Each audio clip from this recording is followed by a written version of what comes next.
How to draw two giraffes. Reference image is in the description below.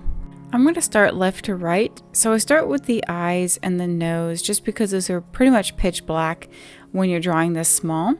And then the first couple of layers are going to be just a few different colors.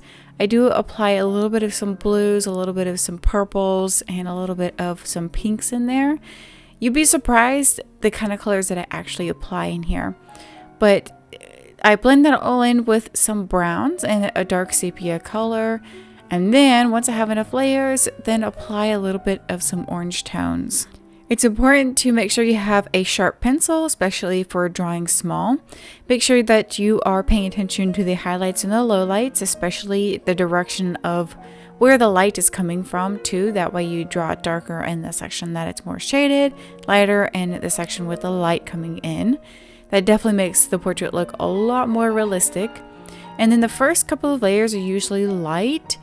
And then that's when you start to kind of build up more colors as well as detail. But for this here, I'm working on the pattern really more so than anything else because there's so many patterns going on that I wanted to just kind of get that done. And then I kind of drew over it a little bit. But then once I drew over it and smoothed it all out, then I applied even more detail afterwards.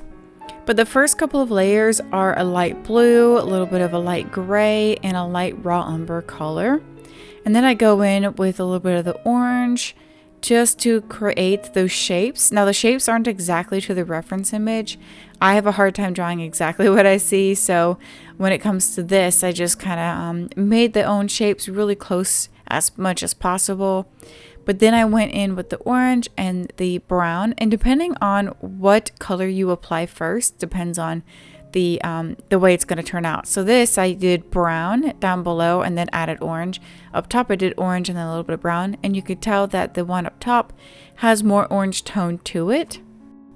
Then you can also see that there is a little bit of this purpley color underneath. So that is the first layer really that I applied, was just kind of like a gray purple color. And then I use odorless mineral spirits to kind of paint on with the paintbrush. And what that does is it smooths out everything. That way you don't see the tooth of the paper as much. And then I use a slice tool to kind of create some sharper edges. The slice tool is linked in my materials list ebook, so that's in the description below as well. And the trick to using that slice tool is you have to have enough layers and you have to have the right kind of paper, but all of that is in that ebook. As it starts to get a little bit darker down here, I actually just went with the pattern first and then added the coloring underneath.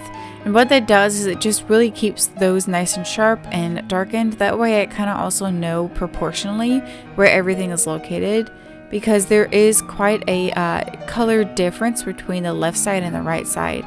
So I wanted to make sure and emphasize the back hind legs according to the front legs, as well as the direction of the where the sun is coming from.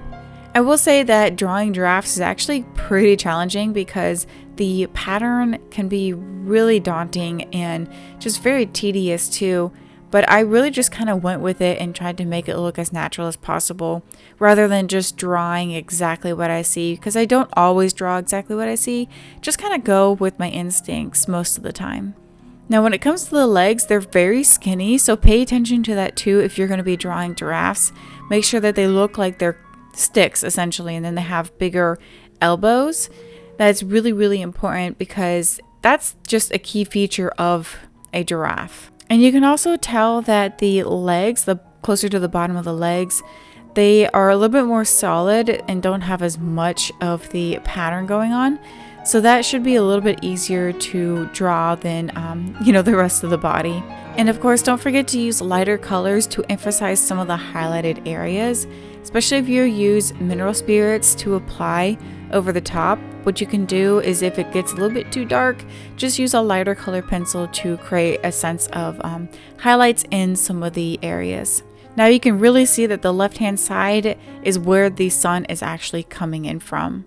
So now let's continue on to the second giraffe. So it's a lot of the similar methods, but this giraffe is a little bit closer to the actual camera than the first giraffe. So the head is just a little bit bigger. And yeah, they do look a little bit funny, especially when I am drawing it. I was kind of, questioning myself, like, does this even look like a giraffe's head?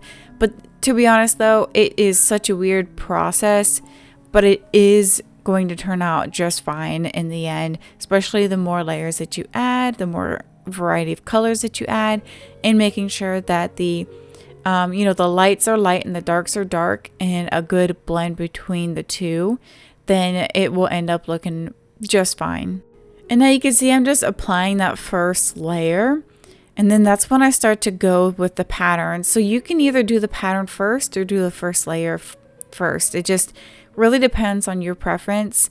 But overall, when I start to use that mineral spirits oil, it will kind of blend it all together and darken it up a little bit. So you just have to be mindful of that if you're going to use that tool with colored pencils.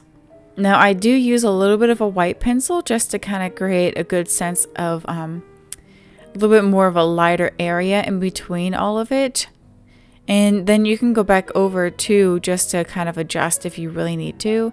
But the left hand side, once again, you can see more like golden, and the right hand side has more of just the darker brown features. And ultimately, it just makes it look a lot more realistic when you can actually see where the direction of the light is coming from. You can also use that mineral spirits oil to just apply it for like the first basic layer before you add the pattern down, and then keep going with the pattern and the details in the pattern and whatnot. It really just depends on the method that you are most comfortable with. But you can really get it nice and dark and sharp if you just use it for that first layer before applying the pattern. And then for the left hand side, which is basically indicating the hind leg there, it is over the top of the other giraffe. So this area does have a little bit more shading because the giraffe is actually cutting off the sunlight from that area. So it's going to be a little bit more dark than you would think. But just be mindful of that and maybe not do it too dark, but just really emphasize the front and back legs by darkening that area up and kind of creating a little bit more of that rounded out shape for the front leg. Now the pattern gets to be a little bit smaller too, especially on the legs. So it gets to be a little bit more tedious for sure, but you at least don't have to really make the shapes look all too sharp for this part.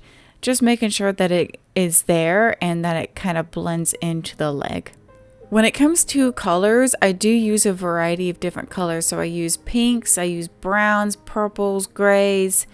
I even use a little bit of green in there, but the ones that I use the most in this is actually orange and brown, and then a raw umber color, which is like that first layer that you see. Make sure that your pencil is nice and sharp too for this whole time, because if it is a little bit too flat, it's going to be a lot harder to create more of those details that you need, especially for a smaller portrait. And if you're wondering what kind of sharpener I use, that's also listed in the Color Pencil Materials ebook, which will be linked below still. But we are almost done here. I hope that this was actually helpful. I've never drawn this kind of pattern before, so it was definitely different for me and a little bit more of a challenge. But let me know what you think in the comments below, and if you have any questions or concerns, if you are also practicing this kind of animal or maybe even a zoo animal itself. But thank you so much for watching. Please go check out the links below as well. I have a full-on how to draw your own pet program, as well as a drawing membership where you can click on past classes, which are way more in depth than this one is.